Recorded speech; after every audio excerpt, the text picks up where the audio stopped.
Camera speeding. Sound speeding. Speeds into it. Alright, bro. Just wanted I'm to looking at you. look at me, look at the camera. Okay. You know what I'm saying? Alright, boom. I'll start off by saying thank you for being here, first and foremost. And welcome to the studio. I appreciate it. It's definitely my pleasure, and it's an honor to be amongst you guys. And you know, I'm just here to vibe. Most definitely, bro. Alright, I'm gonna get you to start off by introducing yourself. Well, my name is Fisayo Oluwalafe, and 28 years young. I'm striving to be a high performance artist. I vibrate, I bubble, I live, I life design, and essentially I do that so I'm able to maneuver through order and chaos. Facts. Yeah. Okay. I actually like to answer a lot. Alright, I'm gonna ask you a straight up question. All right, boom.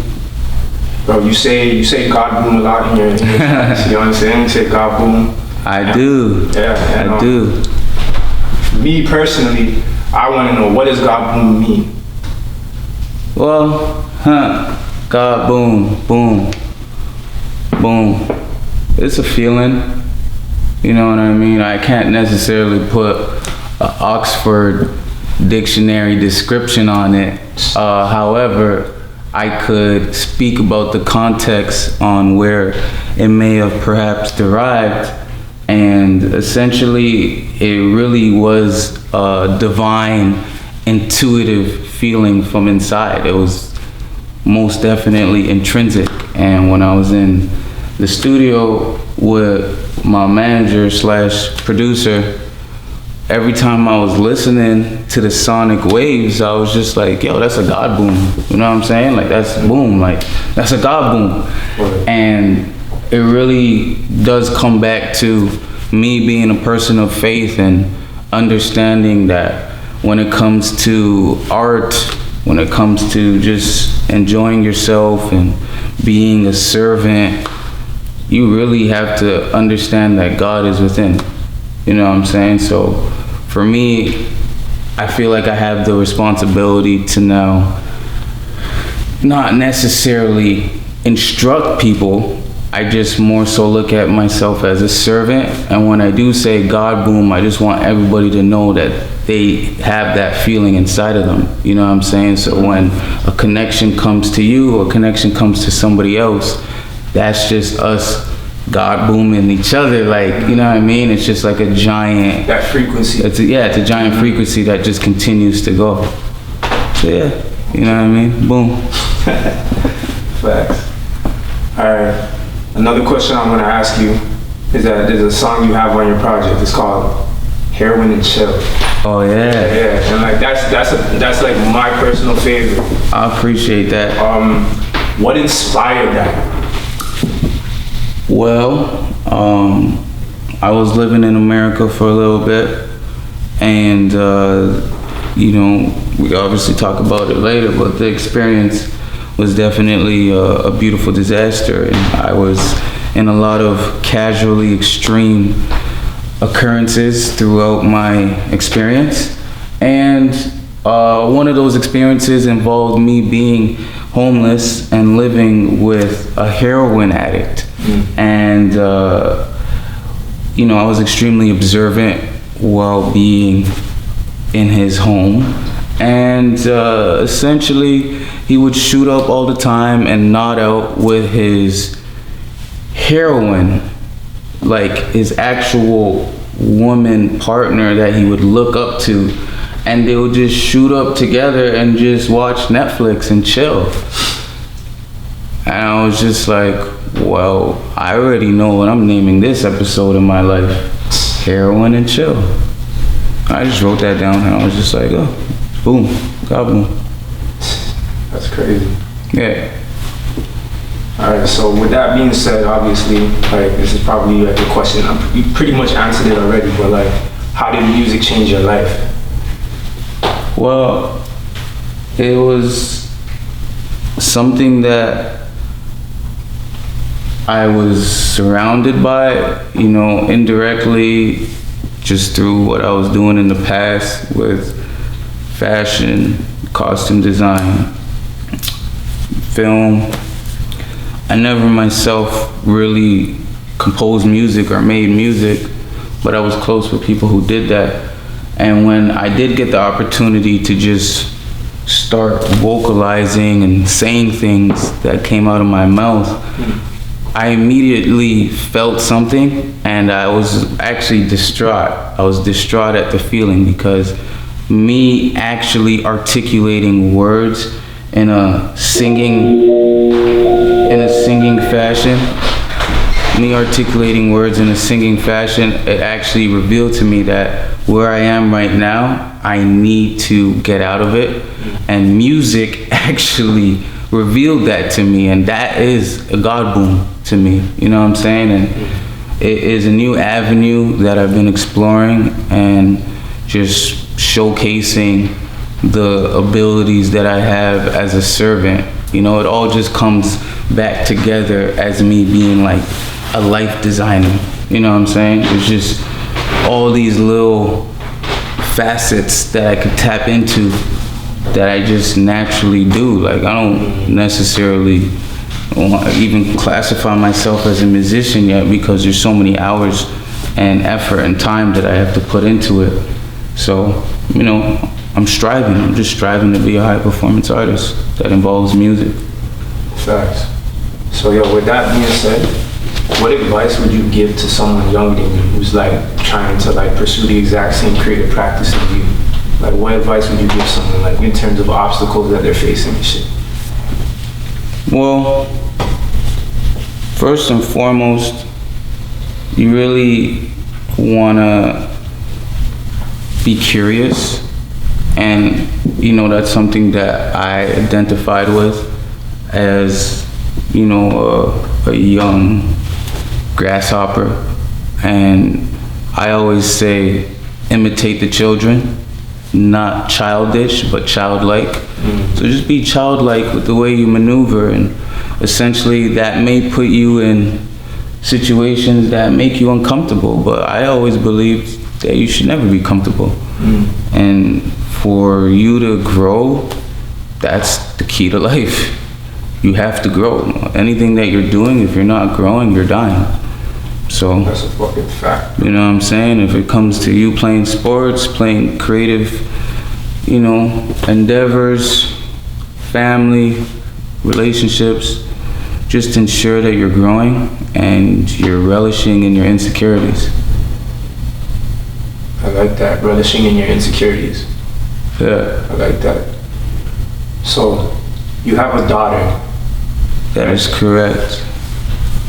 What I want to know is, how has having a daughter impacted you as a whole and as a creative? Because like a lot of, you know, like a lot of creatives feel that, oh, once you have a kid, it's like, oh, I can't do what I love anymore. You know what I mean? It's like, for some reason, they think everything is like finished.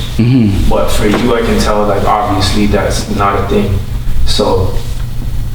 Well, to speak on that, I don't want to just paint the picture that, you know, I had a daughter and boom, I had the right mindset and I knew how to articulate this angst and nervousness that comes with it. That's always there, it doesn't leave, by the way. And initially I was extremely terrified, I was extremely scared, and I didn't know how to react to it. And that definitely led me to do the things that I was doing, and it was a full circle, because, you know, her name is Zuri Sanaa, you know what I'm saying? That means beautiful work of art. So there's just so much integrity that comes with that name, and I see it every time I see it, or I see her and I see her eyes, and it really does resonate with who I am. And that's why, like, for me personally, I know that I've lived a fast life, and I may have suffered from an extreme personality, but I love where I am right now currently because I'm humbled. And that's something that I could say to somebody that doesn't have a child. They immediately humble you, and that's just something that you have to go through. Like, that's another God boom. Being humbled, it essentially allows you to grow and put yourself in a selfless position. And that is one of the strongest values to have when it comes to serving people. Straight up. Okay, in one of your songs, you said the way you do anything is the way you do everything. Can you explain exactly what that means?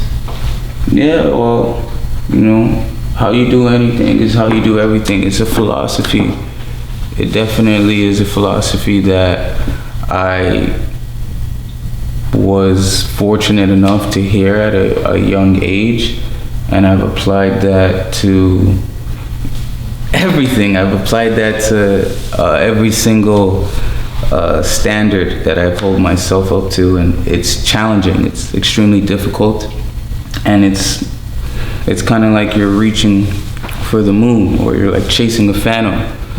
And it's not necessarily about like this destination or this goal. It's more so about the details and the compound effect, and how little things really truly determine, you know, how you are going to become. And I believe, as somebody being a life designer, that's just a philosophy that's applied to being a life designer. You know what I mean? Like, you have these intrinsic values that you selectively hone every single day, and that allows you to be an influencer, allows you to be a servant, it allows you to be a father, it allows you to be an individual that's creating purpose. So, you know, for somebody young to hear that, it's like, yo, it's not a joke, you know? How you do anything is how you do everything. You say that to somebody and it will immediately resonate with them, and it usually will make you feel ways. You know, you may not be pleased. That's life. Boom. Alright, it's like the last question I have for you. What I've noticed with a lot of creatives is that we all have like rituals that we live by, like principles that we live by. What is your ritual for, I guess, like staying in the zone with your music, like even when it comes to life designing, because like you're like a multi-talented person. So like, what are your rituals like that keep you like kind of like, yo, just in it? Because like you said, like, you know, like life, you know, you have like a lot of other things going on. Sometimes it just, bro, shit gets a little hectic. So how do you just manage to always like, even though you feel like you're steering off track, how the fuck do you pull yourself back in? Well, first and foremost, I'm a person of faith. So I do believe everything is possible through prayer. And that's something that I was born into.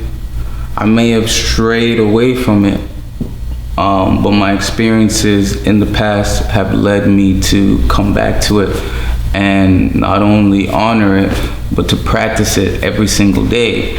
Because prayer and affirmations and how you are conducting yourself, that essentially determines everything. And, you know, as somebody that has created in the past and has done things, but has not practiced the values of prayer and affirmations, it kind of just, it's a giant contrast. You know what I'm saying? So like, one area I was doing quote unquote things, I knew the quote unquote people, and I was influencing, but you know, everything comes back to, how does inside feel? You know, how is your fulfillment being channeled? And it's not done through physical objects. It's not even done through like your desires. It's really just done through like how you love yourself and how you love others. How do you want to be the ultimate servant? And really and truly, it comes back to the basic fundamentals of just being a servant and just like helping people get through things, growing, enriching your life with just the key elements to be a better person. So that ritual of prayer, that ritual of self-awareness, it definitely heightens your emotional intelligence, and I know that's just the way it has to be. You know what I'm saying? I don't really challenge it. I don't challenge a God boom. I don't challenge a feeling. Nah, real shit. Bro, honestly, like, bro, I feel like I could talk to you for like a couple more hours, just because like even you touching on affirmations and like meditating and stuff, I feel like that's like a lot of thing. That's something like that people don't think is a real thing. Oh yeah. And like they don't understand like, yo, the law of attraction is like a real fucking thing. 100%. Like, whatever you put your mind to, you can fucking obtain it. Just if you stay like focused on it. 100%. And I actually, see, the thing is with that is I was always aware of that. It was more so how I exercised it, because there's definitely, how would I put this? There's a dark side. And that information that you just talked about, they have that information and they manipulate it. And, you know, those are the people that worship desires and they worship physical things. And yeah, they may be in quote unquote places and they may be influencing people right now as we speak. But I could tell you, I done brushed elbows and shoulders with those people, and I already know, like, inside, if it's empty and it's vibrating, I personally believe that it's just not worth it. And like understanding your self-worth, that's everything, man. That's just everything to me. You know what I'm saying? So like, yeah. Nah, it's real. Like yo, like I said, like I feel like that's like a totally different topic that like, bro, I would love to get into deeper with you one day. Cause most definitely. Cause that's like, trust me, like that's the type of shit I be operating on, and like that's the type of shit I see. Like when I'm out here and like I see certain people, like it's all about energy at the end of the day, and like everybody is like vibrating on different wavelengths, and you can tell who's more on like the darker side of things, or like who's more on like, you know, like the good side of things. So that's super interesting that you brought that up. But it's a real thing, especially in our culture. It's not gonna go away, you know what I'm saying? I honestly look at it as, you know, a spiritual war, essentially. Bro. You know what I mean? So I know my purpose, and I know I'm a servant. That's just it. Service to many leads to greatness. That's a fact. So I feel like that's what being a creative is. Yeah. Period. You know what I mean? So, yo, that's fucking crazy. But yeah, bro, like honestly, I just want to say thank you for like pulling up again and like, yo, sitting down and like having this conversation. Like I honestly feel like a lot of people can like learn from you, just even through this like little interview, you know what I'm saying? But if you can, like, can you like let people know like where to find you, like how to link up with you, shit like that? Well,